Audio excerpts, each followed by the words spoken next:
Olá, alunos, tudo bem? Meu nome é professora Patrícia Mariano.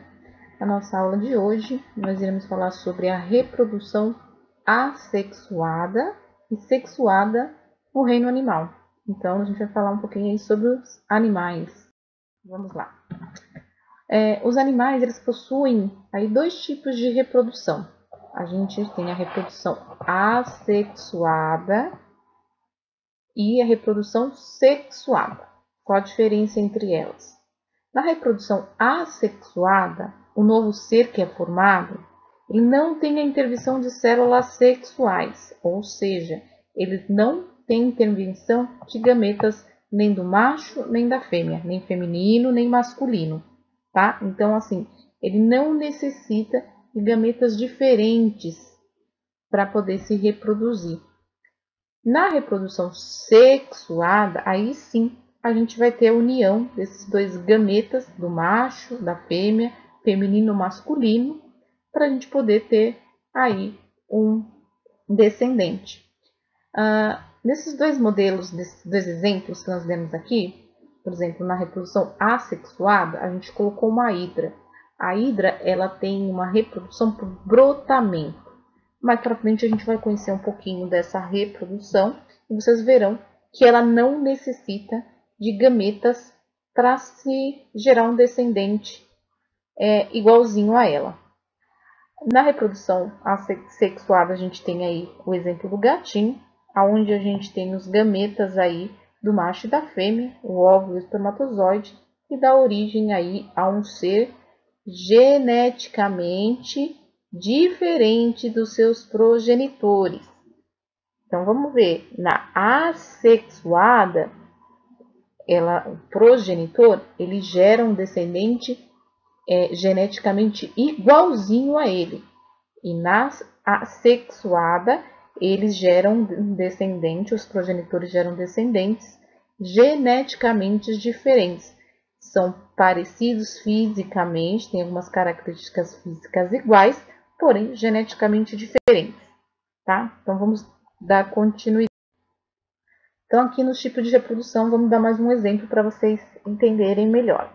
Aqui a gente tem na reprodução sexuada os progenitores, ou os pais, por exemplo. Aqui a gente tem, no caso dos progenitores, um galo, uma galinha.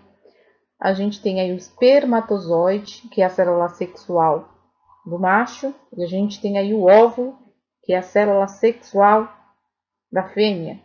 Tem uma fecundação, gerando um ovo, que gerou um descendente desses progenitores. Esse descendente tem características físicas parecidas com os pais, porém, geneticamente ele é diferente.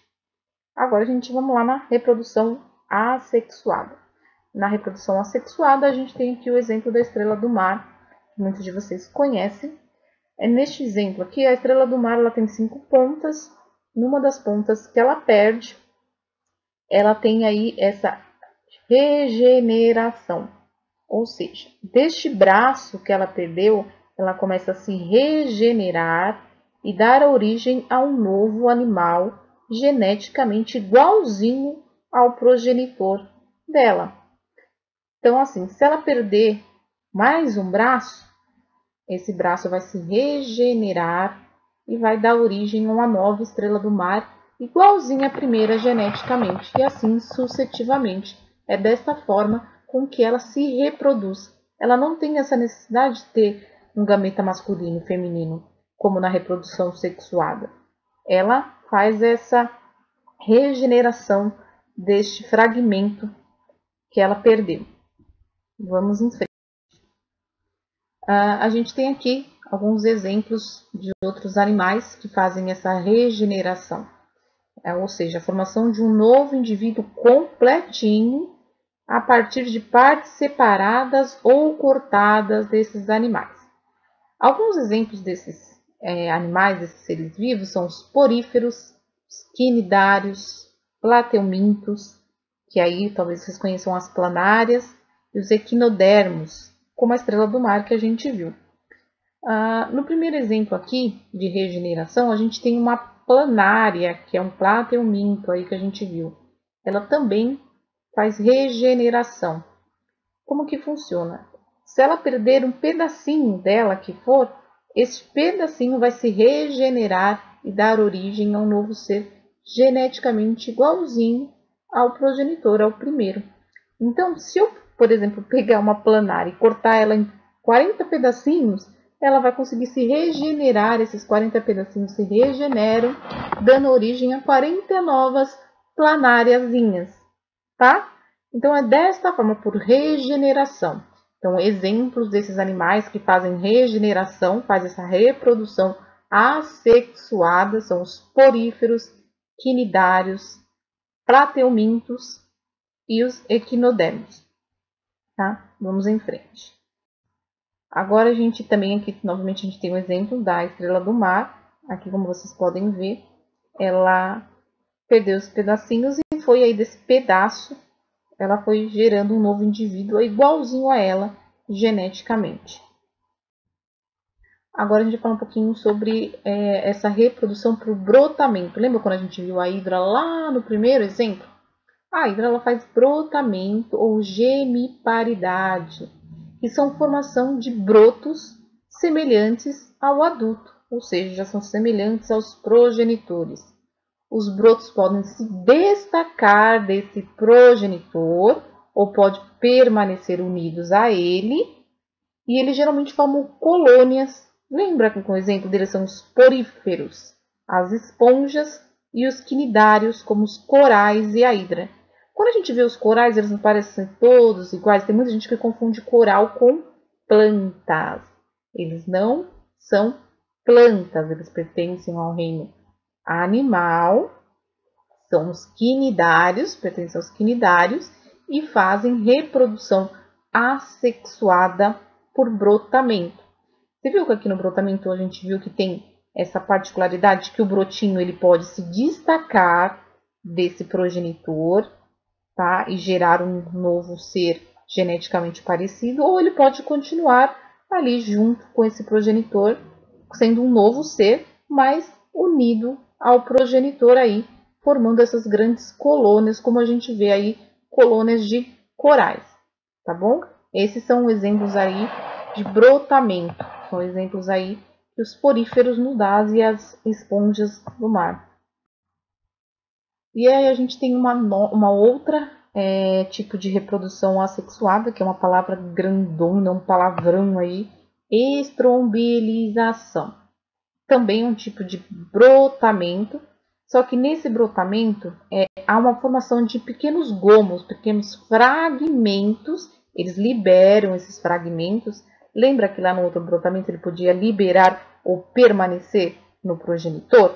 Nesse não, ele libera o fragmento e esse fragmento dá origem a um novo indivíduo exatamente igual geneticamente ao seu progenitor. Um exemplo dele é a tênia. Vocês possivelmente conhecem a tênia aí como solitária, tá? A solitária, ela tem como hospedeiro aí o ser humano. Cada ser humano só tem uma única solitária, por isso que ela leva este nome, tá? Mas o nome dela científico é tênia, ela causa aí a teníase. Como é que ela se reproduz? Conforme ela vai crescendo, tá? No final dela, que seria a cauda dela, né? Ela libera esses proglotes.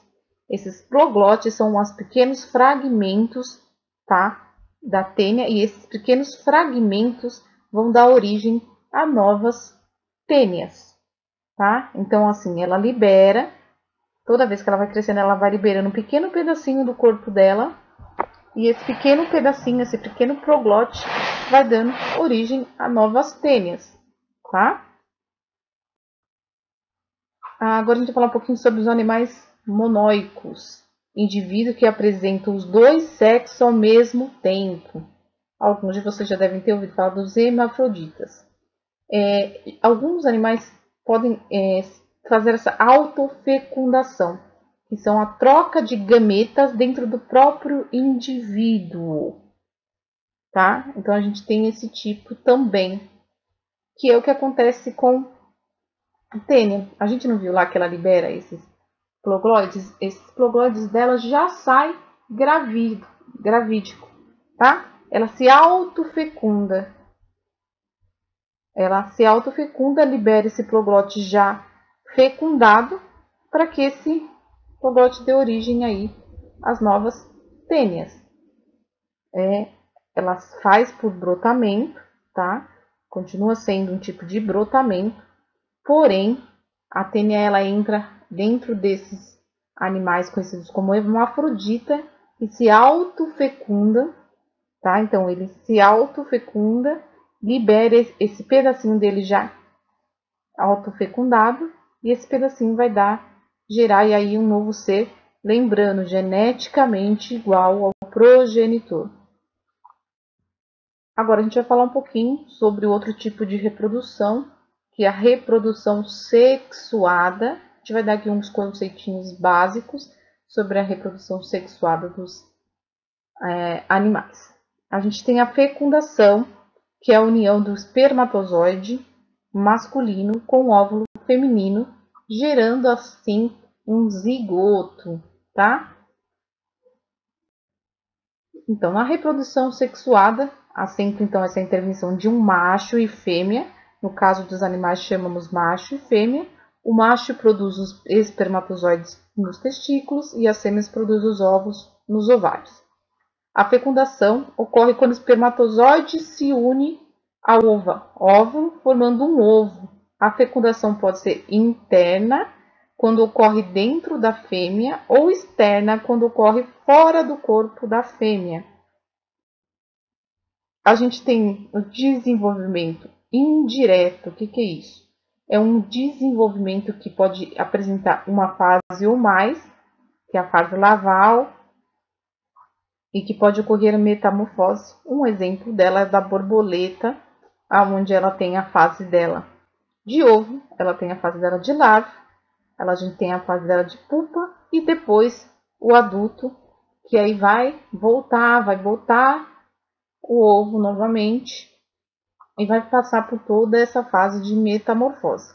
Um outro exemplo que a gente tem aí, que passa por metamorfose, que está aparecendo aí no vídeo para vocês, é o sapo. Lembra que ele vem lá do ovo, o ovo dá origem ao girino, esse girino vai crescendo, passando por metamorfose, até a gente dar origem ao sapo ou à perereca que nós conhecemos.